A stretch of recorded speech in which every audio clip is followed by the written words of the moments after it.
ഇത് വെറുമൊരു പുല്ലല്ല, മണ്ണിൽ വളർന്നതുമല്ല. ഇവിടെ നിങ്ങൾ കാണുന്നത് ഗോതമ്പ് മണികൾ കുതിർത്ത് 7 ദിവസം മുളപ്പിച്ചെടുത്ത പോഷകസമൃദ്ധമായ കാലിത്തീറ്റയാണ്.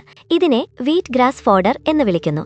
വെറും 7 ദിവസത്തിനുള്ളിൽ ഒരു സാധാരണ ഗോതമ്പ് വിത്ത് അതിന്റെ പോഷകഗുണം പല മടങ്ങ് വർദ്ധിപ്പിക്കുകയാണിവിടെ ചെയ്യുന്നത്. പ്രോട്ടീൻ, എൻസൈമുകൾ, വിറ്റാമിനുകൾ എന്നിവയാൽ സമ്പന്നമായ ഈ തീറ്റ പശു, ആട്, ചെമ്മരിയാട് എന്നിവയ്ക്ക് വളരെ വേഗത്തിൽ ദഹിക്കുന്നു. അതുകൊണ്ട് തന്നെ പാലിന്റെ ഉൽപ്പാദനം കൂടാനും മൃഗങ്ങളുടെ ആരോഗ്യം മെച്ചപ്പെടാനും ഇത് ഏറെ സഹായിക്കുന്നു എന്നാണ് കർഷകരുടെ അനുഭവം. ഏറ്റവും ശ്രദ്ധേയമായ കാര്യം ഇത് വളരാൻ മണ്ണ് ആവശ്യമില്ല എന്നതാണ്.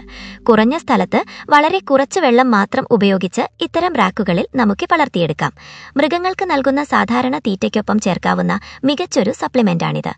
7 ദിവസം കൊണ്ട് തയ്യാറാകുന്ന ഈ പുൽകൃഷി കാലിത്തീറ്റയുടെ ഭാവി തന്നെ മാറ്റിമറിക്കുകയാണ്.